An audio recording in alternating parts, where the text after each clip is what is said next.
नमस्कार दोस्तों, स्वागत है आपका अपने YouTube चैनल एम क्लासेज में।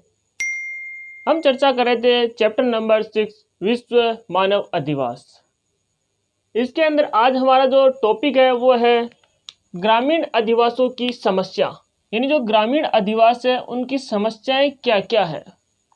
तो उनकी हम बात कर सकते हैं कि जो गांव वाले क्षेत्र हैं वहाँ पर अनेक प्रकार की समस्याएं उत्पन्न होती है या अनेक प्रकार की समस्याएं हैं वहाँ पर, जैसे आवागमन के साधन, स्वास्थ्य सुविधाएं, उच्च शिक्षा की कमी, विद्युत आपूर्ति, कई प्रकार की समस्या है। चलिए हम अध्ययन करते हैं इनका। पहली जो समस्या है वह आवागमन के साधनों का अभाव या कमी। यानी गांवों में क्या है कि जो आवागमन के साधन है, आने जाने के लिए जो साधन है उनकी कमी है। वहाँ पर सार्वजनिक साधन बिल्कुल भी नहीं है और जो भी है वो समय पर एक या दो चलते हैं। जैसे मान लो सुबह एक साधन चला गया, फिर उसके बाद शाम को एक। तो ऐसे सार्वजनिक साधनों का अभाव है वहाँ पर जो भी साधन है वो व्यक्तिगत साधन ही है, इसलिए यहाँ पर साधनों का अभाव है। फिर हम बात करते हैं स्वच्छ पेयजल का अभाव। ग्रामीण अधिवासों के अंदर जो पीने का पानी है यानी पेयजल आपूर्ति है, वहाँ पर पीने का पानी बहुत ही कम है, वहाँ पर पानी का संकट है। इसलिए यहाँ पर अनेक प्रकार की बीमारियों का सामना करना पड़ता है, यानी वहाँ के लोग, बच्चे अनेक बीमारियों से ग्रसित होते हैं। फिर हम बात करते हैं अगली समस्या, स्वास्थ्य सेवाओं का अभाव। यानी ग्रामीण अधिवासों में स्वास्थ्य सुविधाओं का अभाव भी देखने को मिलता है कि वहाँ पर अगर किसी भी व्यक्ति के छोटी मोटी बीमारी हो जाए तो उसके लिए भी पास ही कस्बे में या नगर में वहाँ पर जाना पड़ता है, और वहाँ पर जाने के लिए भी उनके पास साधनों का अभाव होता है। तो समय पर नहीं पहुँचने के कारण मरीज की मृत्यु भी हो जाती है। तो यहाँ पर स्वास्थ्य सेवाओं की भी कमी है। अगली समस्या है विद्युत आपूर्ति का अभाव। यानी विद्युत आपूर्ति का अभाव का मतलब यहाँ पर बिजली की जो आपूर्ति है वो भी कम है। यानी पूरे दिन में 2 घंटे लाइट आ गई, 4 घंटे लाइट आ गई, तो इससे उनका क्या जो दैनिक कार्य है और कृषि कार्य है उनमें बाधाएं उत्पन्न होती है, वो कार्य नहीं कर पाते हैं।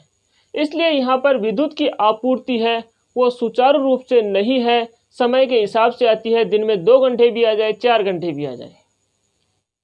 अब देखते हैं जो अगली जो समस्या है वो रोजगार का अभाव। यानी जो ग्रामीण क्षेत्र है वहाँ पर रोजगार के अवसर भी कम है। ग्रामीण क्षेत्र में तीनों प्रकार की जो बेरोजगारी है वो मिलती है वहाँ पर। जैसे हम बात करें पूर्ण बेरोजगारी,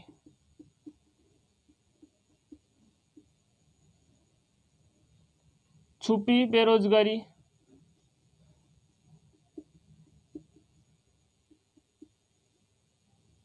और मौसमी बेरोजगारी।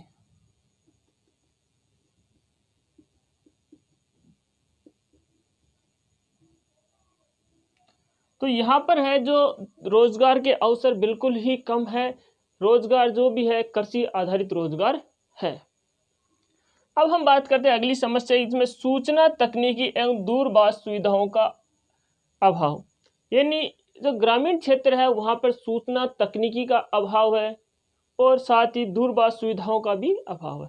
यानी यहाँ पर इंटरनेट सुविधा नहीं है, मोबाइल की सुविधाएं कम है, कोई भी छोटा मोटा जो काम होता है इंटरनेट संबंधी वो पास ही कस्बे में जाकर करवाना पड़ता है। इससे समय का भी नुकसान होता है और धन का भी नुकसान होता है। अब हम बात करें अगली समस्या, उच्च एवं तकनीकी शिक्षा संस्थाओं का अभाव। यानी ग्रामीण जो क्षेत्र है वहाँ पर उच्च शिक्षा का भी अभाव है, तकनीकी शिक्षा का भी अभाव है, क्योंकि यहाँ के जो लोग होते हैं वो क्या, जो गांव में जितनी एजुकेशन मिलती है वो उतनी ही लेते हैं और उसके बाद वो एजुकेशन बंद कर देते हैं। ग्रामीण क्षेत्रों में आप देख सकते हो कि वहाँ पर प्राथमिक विद्यालय, उच्च प्राथमिक, माध्यमिक और सीनियर सेकेंडरी स्कूल ज़्यादातर उपलब्ध होती है। इसके अलावा वहाँ पर कॉलेज की सुविधाएं नहीं होती या फिर कोई तकनीकी शिक्षा की उपलब्धता नहीं होती है। इस कारण जो लोग ज़्यादातर सीनियर सेकेंडरी करके ही अपनी एजुकेशन को वहाँ पर ही रोक देते हैं। तो ये थी ग्रामीण अधिवासियों की समस्याएं। अब हम बात करेंगे नगरीय अधिवास। हमने ग्रामीण अधिवासियों की बात कर ली है, अब हम बात करेंगे नगरीय अधिवास कि नगरीय अधिवास क्या है। नगरीय अधिवास की हम बात करें तो नगर में जो लोग रहते हैं वो किस पे डिपेंड रहते हैं, यानी वहाँ के जो व्यवसाय है वो हम कह सकते हैं कि उद्योग, निर्माण उद्योग, परिवहन, संचार, सेवाएं, शिक्षा आदि में जो संलग्न होते हैं वो नगरीय अधिवास होते हैं। दूसरी हम बात करें तो कह सकते हैं कि द्वितीयक, तृतीयक, चतुर्थ, पंचम कार्यों में जो संलग्न होती है, यानी इन व्यवसायों में जो जनसंख्या संलग्न होती है वो नगरीय अधिवास कहलाते हैं। अब हम नगरीय अधिवासों की विशेषताओं के बारे में देखें कि नगरीय अधिवास जो होते हैं, नगर होते हैं, उनकी क्या क्या विशेषताएं होती है। पहली विशेषता की हम बात करें, उच्च जनसंख्या घनत्व, यानी कोई भी नगर हो उसको नगर हम घोषित करेंगे तो वहाँ का जो जनसंख्या घनत्व वो अधिक होने पर इसको घोषित किया जाता है। तो वहाँ का किसी भी नगर का जो जनसंख्या घनत्व होता है वो अधिक होता है। त्वरित गतिशीलता, इसी आधार पर हम ग्रामीण अधिवासियों की विशेषता और नगरीय अधिवासियों की विशेषताओं में अंतर कर सकते हैं। ऐसे हम ग्रामीण की अगर बात करें तो ग्रामीण जो अधिवास है वहां पर जनसंख्या जो घनत्व है वो कम होता है। दूसरी त्वरित गतिशीलता, जो नगर होते हैं नगर में जो गतिशीलता होती है, मनुष्य की जो गतिशीलता होती है, जो भागदौड़ होती है वो त्वरित होती है यानी अधिक होती है, जबकि गांव में कम होती है। नगरों में पक्की सड़कें व पक्के मकान होते हैं, यानी जो नगरीय क्षेत्र होते हैं वहाँ पर सड़कें पक्की होती है और पक्के वहाँ पर मकान देखने को मिलते हैं। वहीं हम ग्रामीण क्षेत्र की बात करें तो ग्रामीण क्षेत्रों के अंदर कच्ची सड़कें मिलेगी आपको और कच्चे ही मकान मिलेंगे। अगली जो विशेषता है रोजगार की उपलब्धता, यानी नगरों में रोजगार की उपलब्धता यानी रोजगार के अवसर अधिक होते हैं, वहाँ पर अनेक प्रकार के रोजगार मिल जाते हैं। इसीलिए ग्रामीण जो लोग हैं वो नगरों की ओर अग्रसर होते हैं या प्रवासन करते हैं। ग्रामीण क्षेत्रों की हम बात करें तो ग्रामीण क्षेत्रों के अंदर केवल और केवल कृषि कार्य है, कृषि का रोजगार है, बाकी यहाँ पर कोई रोजगार नहीं है। अगली विशेषता देखिए यातायात के व्यक्तिगत एवं सार्वजनिक साधन। नगरीय क्षेत्रों में यातायात के व्यक्तिगत साधन है, यानी लगभग वहाँ पर लोगों के पास खुद का पर्सनल व्हीकल है, और सार्वजनिक यानी सरकार के भी वहाँ पर सार्वजनिक साधन उपलब्ध हैं, जिससे आवागमन में किसी प्रकार की कोई समस्याएं उत्पन्न नहीं होती है।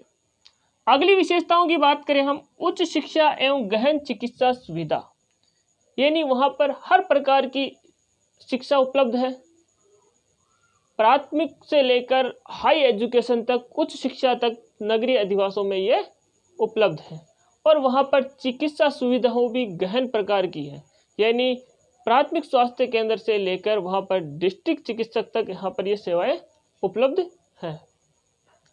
अगली विशेषता की हम बात करें तो 50% से अधिक जनसंख्या और गैर कृषि कार्यों में संलग्न है, यानी वहाँ की जो जनसंख्या है वो 50% से अधिक गैर कृषि कार्यों में संलग्न है, यानी हम कह सकते हैं कि वो द्वितीयक, तृतीयक, चतुर्थ और पंचम कार्यों में संलग्न होती है।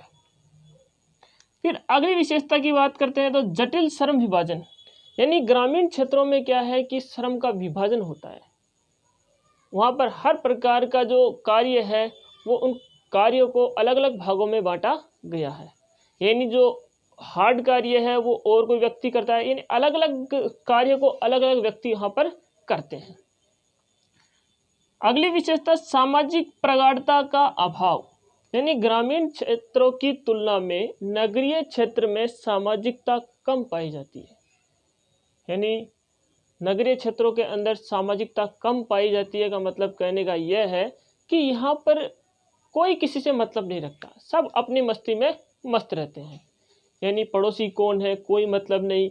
जबकि गांव की हम बात करें तो गांव के अंदर हर व्यक्ति हर गांव के व्यक्ति को जानता है, वहाँ पर पड़ोसी परिवार की तरह रहता है, सामाजिकता रहती है, जबकि नगरीय अधिवासों में ये चीज़ें देखने को नहीं मिलती है। फिर हम बात करें तीव्र सामाजिक एवं आर्थिक अंतर। वही बात, तीव्र सामाजिक यानी वहाँ पर सामाजिकता कम पाई जाती है नगरीय अधिवासों में, जबकि ग्रामीण क्षेत्रों में सामाजिकता पाई जाती है। और आर्थिक अंतर भी, यानी जो नगरीय अधिवासों के लोग हैं वो आर्थिक स्थिति उनकी मजबूत होती है, जबकि ग्रामीण क्षेत्रों की लोगों की आर्थिक स्थिति कम होती है। तो ये बात थी इनकी ग्रामीण अधिवासों की, ये नगरीय अधिवासों की विशेषताओं की हमने बात करी। अब हम बात करें नगरीय बस्तियों का वर्गीकरण, यानी जो नगरीय बस्ती होता है उसका वर्गीकरण किस प्रकार होता है। तो इसके 4 प्रकार से होता है: जनसंख्या का आकार, व्यावसायिक संरचना, प्रशासन और अन्य दशाएं। हम बात करें कि जनसंख्या का आकार, किसी भी नगर को यानी किसी भी क्षेत्र को नगर घोषित करने के लिए कुछ कंडीशन होती है। तो उसके अंदर हम बात करें, अलग अलग देशों में अलग अलग प्रकार की होती है। अगर हम भारत की बात करें तो भारत के अंदर किसी भी क्षेत्र की जनसंख्या 5,000 से अधिक, यानी जो जनसंख्या है वो 5,000 से अधिक होनी चाहिए। साथ ही जनसंख्या जो घनत्व है वो 400 व्यक्ति प्रति वर्ग किलोमीटर होनी चाहिए, यानी किलोमीटर स्क्वायर होना चाहिए या उससे अधिक होना चाहिए। यह जनसंख्या का आकार भारत के अंदर किसी क्षेत्र को नगर घोषित करने के लिए ये कंडीशन होती है। साथ ही हम बात करेंगे व्यावसायिक जो संरचना है, व्यावसायिक संरचना की हम बात करें कि नगर की जो जनसंख्या है वो 75% जनसंख्या गैर कृषि कार्यों में संलग्न होनी चाहिए।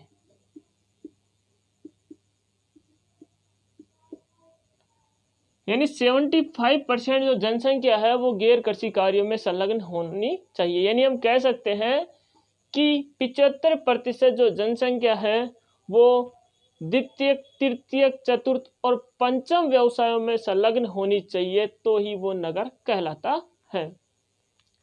प्रशासन की हम बात करें कि ग्रामीण जो क्षेत्र में हम कह सकते हैं पंचायत है, पंचायत समिति है। बाकी नगर की हम बात करें तो किसी भी नगर के अंदर, भारत की बात करें हम, भारत के नगर में नगर निगम,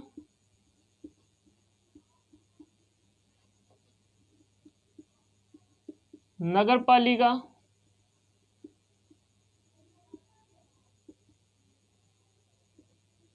छावनी बोर्ड होते हैं।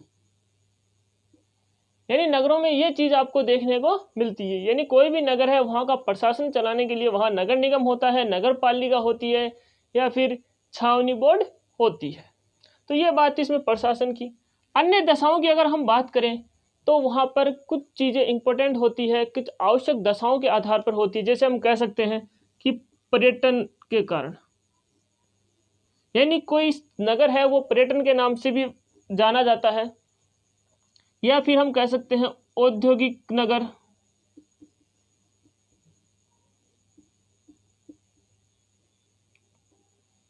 कोई उद्योग के नाम से जाना, या हम कह सकते हैं समुद्री पतन नगर,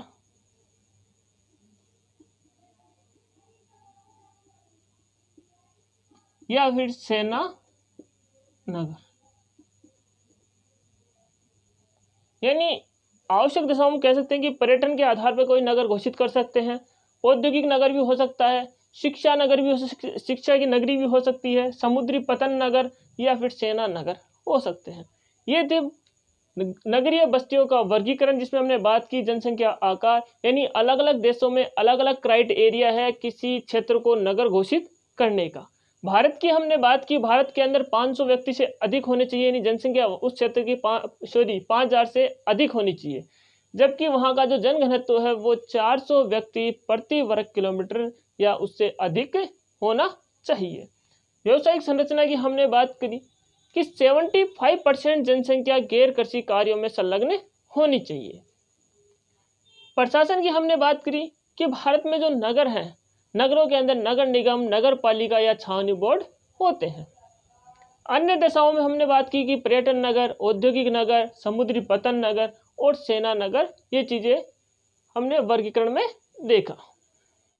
अब हम बात करते हैं नगरीय अधिवासों के प्रकार, यानी हमने ग्रामीण अधिवासों के प्रकार पढ़े। अब हम बात करते हैं नगरीय अधिवासों के प्रकार, जिसके अंदर नगर, महानगर, सन्नगर और वृहत नगर, 4 प्रकार के नगर हैं। अब इन नगरों का क्राइटेरिया क्या है वो देखते हैं हम। यानी किसी नगर की जो जनसंख्या है, यानी जो जनसंख्या है वो 1 लाख से 10 लाख तक होनी चाहिए, उसको ही नगर कहा जाता है। और साथ ही 50% से अधिक जो जनसंख्या है वो गैर कृषि कार्यों में संलग्न होनी चाहिए। और हम बात करें भारत के अंदर जो इसका उदाहरण देखने को मिलता है, वो राजस्थान का जो बीकानेर जिला है वो इसका उदाहरण है, यानी ये नगर का एक तरह उदाहरण है। फिर हम देखते हैं महानगर। इससे जो बड़ा यानी 10 लाख तक अब है, 10 लाख से अधिक किसी नगर की जो जनसंख्या होती है वो महानगर कहलाती है। इसको मेट्रो सिटी भी कहते हैं। ये जो नगर होते हैं ये औद्योगिक, व्यापारिक, प्रशासनिक एवं शैक्षिक गतिविधियों वाले नगर होते हैं। इसके उदाहरण की हम बात करें, भारत में जयपुर, जोधपुर और कोटा ऐसे नगर है जो मेट्रो सिटी भी कहलाते हैं या महानगर कहलाते हैं। सन्नगर, सन्नगर जो ये शब्दावली है ये भूगोलवेत्ता पैट्रिक गिडिज ने 1915 के अंदर ये दी थी। इसको हम कह सकते हैं कि अलग अलग नगरों या शहरों के जो आवास हैं उनको मिलकर विशाल नगरीय क्षेत्र में बदल जाते हैं। यानी ये नगर है ये आपस में मिल जाते हैं, मिलने से एक ये बड़ा नगर का रूप ले लेता है। जैसे दिल्ली गुड़गांव, यानी 2 नगर आपस में जुड़ जाते हैं, दिल्ली गुड़गांव, दिल्ली नोएडा या भारत में ग्वालियर, ये सन नगर के उदाहरण है। फिर हम बात करें वृहत नगर। वृहत नगर जो शब्द है इसका जो अर्थ है अंग्रेजी के अंदर ये मेगालोपोलिस के नाम से कहते हैं। जो मेगालोपोलिस है ये शब्दावली जीन गोटमैन ने 1857 में दी थी। और वृहत नगर का जो अर्थ होता है वो होता है विशाल नगर। इसका जो क्राइटेरिया है वो 50 लाख से अधिक जनसंख्या वाला क्षेत्र होना चाहिए। इसको विश्व नगरी भी कहते हैं, उसको बड़ा नगर यानी विशाल नगर भी कहते हैं। इसके भारत में उदाहरण जो देखने को मिलता है वो है कोलकाता, दिल्ली, मुंबई, चेन्नई। ये वृहत नगर के मुख्य उदाहरण हैं। तो हमने नगरीय अधिवासों के प्रकार देखे, जिसमें नगर, महानगर, सन्नगर और वृहत नगर, इन चारों का अपन ने अध्ययन किया। उम्मीद करता हूँ आपको क्लास अच्छे से समझ में आई होगी और आप ऐसे ही अपने YouTube चैनल के साथ बने रहिए। और हाँ, इस क्लास की जो वीडियो PDF है वो अपने वीडियो के डिस्क्रिप्शन में आपको प्राप्त हो जाएगी, वहाँ जाके आप डाउनलोड कर सकते हैं। और ज़्यादा से ज़्यादा लाइक, शेयर और सब्सक्राइब करें। धन्यवाद।